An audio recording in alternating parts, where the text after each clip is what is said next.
아이가 초등학교에 입학하면 부모님들 사이에 묘한 긴장감이 생깁니다. 옆집 아이는 벌써 영어 학원을 다니고 친구 아이는 수학 선행을 시작했다는 이야기가 들려오기 시작하거든요. 그런데 교육부가 발표한 학업 성취도 평가 결과를 보면 중학교 3학년 수학에서 자신감과 흥미가 동시에 떨어진다는 내용이 있었어요.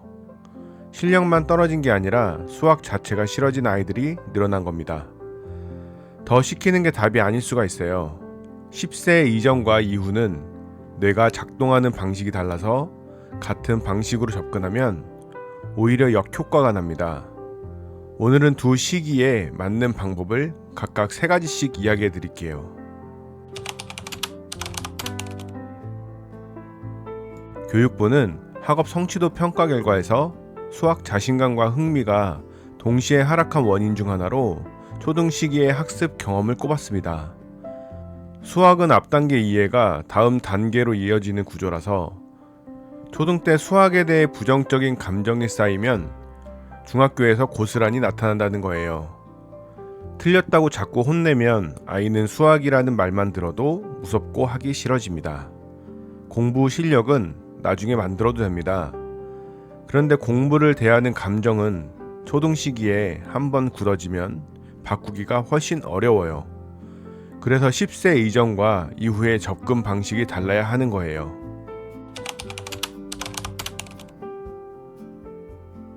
10세 이전 아이의 뇌는 감정 중심으로 작동합니다. 이성적으로 판단하는 뇌보다 감정을 처리하는 부분이 훨씬 강하게 작동하는 시기거든요. 이 시기의 공부가 어떤 감정과 연결되느냐가 앞으로의 공부 태도를 결정해요.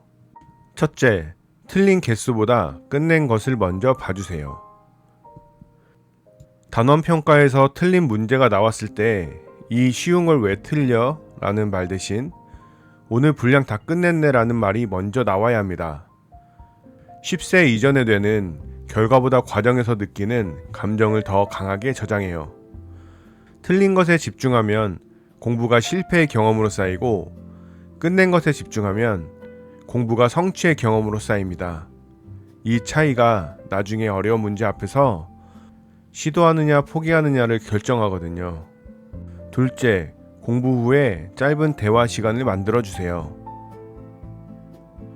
숙제나 학습지를 끝내고 나서 오늘 어떤 문제가 재밌었어? 어떤 게 어려웠어? 라고 짧게 물어봐 주세요.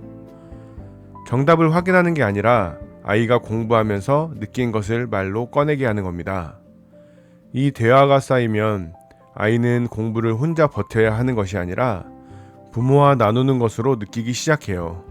공부와 긍정적인 감정이 연결되는 거예요. 셋째, 하루 분량을 작게 나눠주세요. 10세 이전 아이한테 오늘 이거 다 해 라고 하면 시작하기 전부터 지치는 경우가 많습니다. 분량을 작게 나눠서 이거 3문제만 먼저 해볼까? 라고 시작하게 해주세요. 작은 것을 끝냈을 때 느끼는 성취감이 반복되면 더 하고 싶다는 의욕이 생기거든요. 이 시기에 만들어야 하는 건 실력이 아니라 공부를 마쳤을 때의 기분 좋은 경험이에요.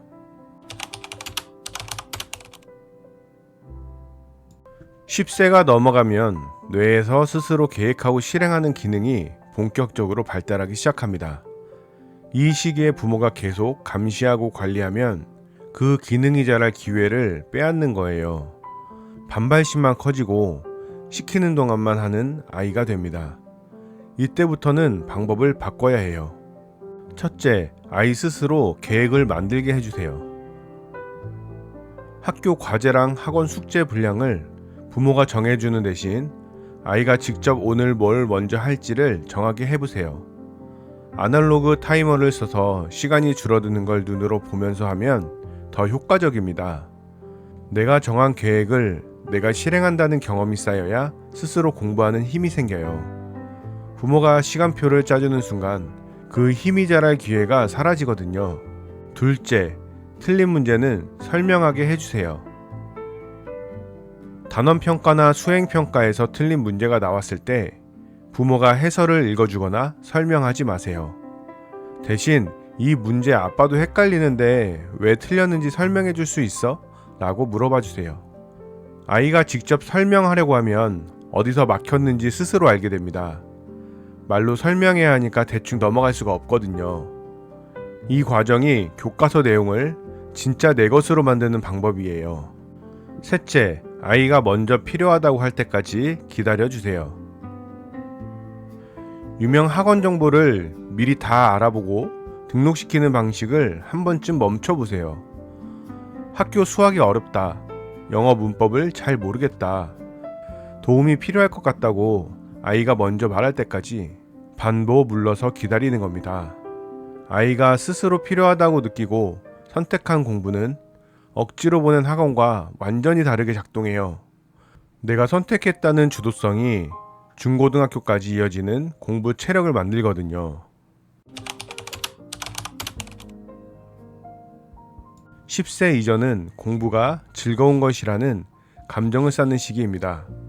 틀린 개수보다 끝낸 것을 인정해주고 작게 나눈 성취감을 반복해서 느끼게 하는 게 먼저예요. 10세 이후는 스스로 계획하고 실행하는 힘을 키우는 시기입니다. 부모가 물러서야 아이가 앞으로 나와요. 같은 방법을 두 시기에 쓰면 안 됩니다. 10세 이전의 감정을 잘 쌓은 아이가 10세 이후에 스스로 하는 힘도 더 잘 만들어져요. 두 시기가 연결되어 있거든요. 10세를 기준으로 접근 방식이 달라져야 합니다. 그 차이를 아는 부모가 아이의 공부 습관을 제대로 만들어줄 수 있어요. 오늘 이야기가 도움이 되셨나요? 도움이 되셨다면 구독과 좋아요로 아이의 잠재력을 깨우는 여정에 함께 해주세요. 10세 이전 이후 중 어느 시기에 더 고민이 많으신가요? 댓글로 나눠주세요. 저와 같은 길을 걷고 있는 부모님들에게 큰 힘이 됩니다. 아이와 부모가 함께 행복해지는 이야기로 다시 오겠습니다. 감사합니다.